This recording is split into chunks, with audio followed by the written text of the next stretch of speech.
예, 비하인드 뉴스를 시작하겠습니다. 안지연 기자가 나와 있습니다. 안 기자, 첫 번째 키워드는 뭔가요?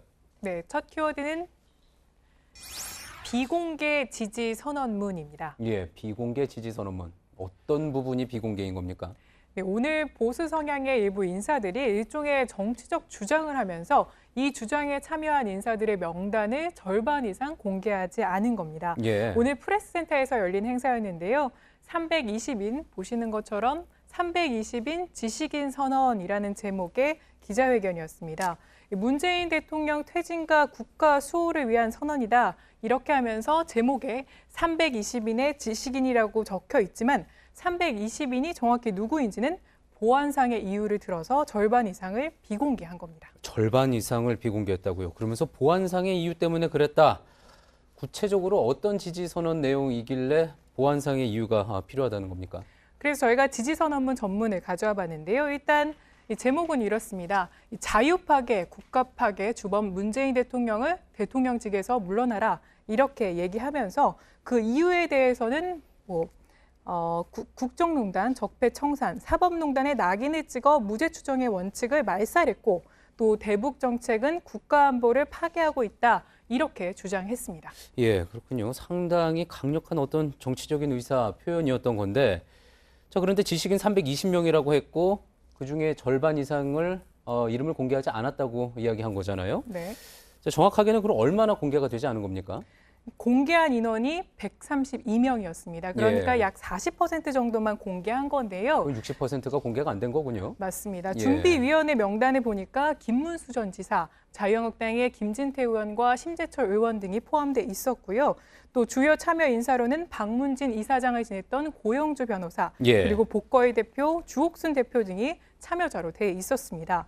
대부분 이렇게 뉴라이트나 이 태극기 부대 등 보수 성향 인사들이었고요. 예. 나머지 참여자가 누군지는 밝히지 않았습니다. 그래서 이에 대한 비판 글도 올라왔는데요. 더불어민주당 이 김홍걸 국민통합위원장은 페이스북에 이런 글을 남겼습니다. 오늘 선언은 사실상 무식인 선언이다 이렇게 표현하면서 참가자 명단조차 부끄러워 못 밝히는 모임을 왜 하는지 이해가 안 간다 이렇게 쓰기도 했습니다.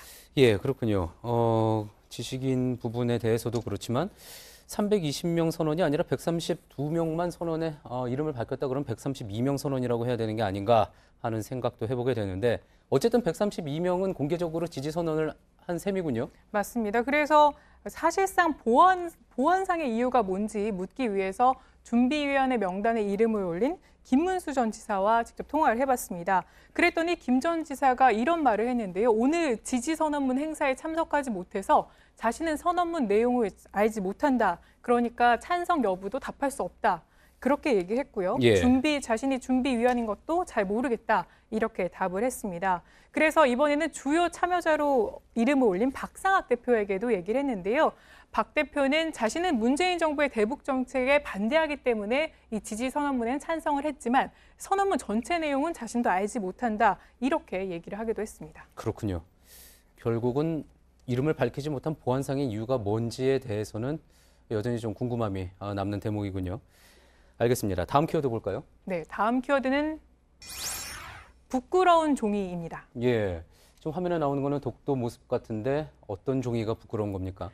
네, 사건의 발단이 된 건 국회 교육위원들이 복도를 방문하면서인데요. 이 독도의 날인 10월 25일을 맞아서 지난 22일 날 교육위원들이 이처럼 독도를 방문한 바 있습니다. 예, 지금 화면에 나오고 있는 모습이긴 한데 그러자 이제 곧바로 일본 자민당이 공개적으로 항의를 하기도 했었죠. 네, 맞습니다. 그런데 거기서 끝난 게 아니었습니다. 일본 현지 언론에 따르면 일본의 초당파 의원들이 보시는 것처럼 이 독도 상륙 의원들에게 공개 질의서를 보내겠다 이렇게 결정했다고 전하기도 했습니다. 예, 그러니까 일본 의원들이 우리 의원들에게 공개 질의서를 보낸다는 거군요. 맞습니다. 이를 위해서 긴급 총회까지 열었다고 하는데요. 한국이 독도 영유권을 주장하는 근거, 그거를 따져 묻겠다 이렇게 공개 질의서를 보내겠다고 밝힌 겁니다. 예. 이에 대해서 바른미래당의 이찬열 교육위원장 독도를 역시 방문했는데요. 아직 공개 질의서는 받지 못했다 하면서 이런 말을 남겼습니다. 직접 들어보시죠. 예.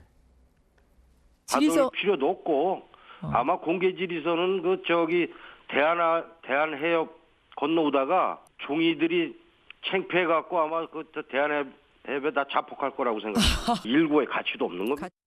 예.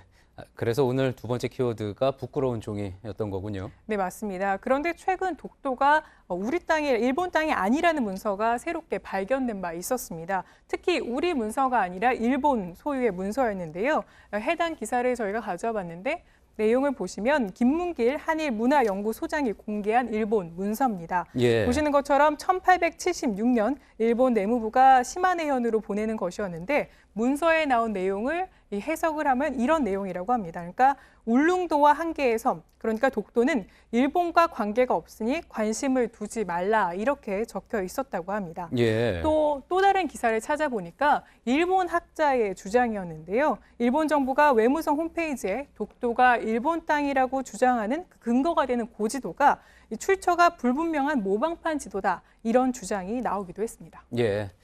사실 저런 것들 보면은 종이가 아니라 쓴 사람이 부끄러워질 텐데 애꿎은 종이만 부끄럽게 됐습니다. 잘 들었습니다. 비하인드 뉴스 안지현 기자였습니다.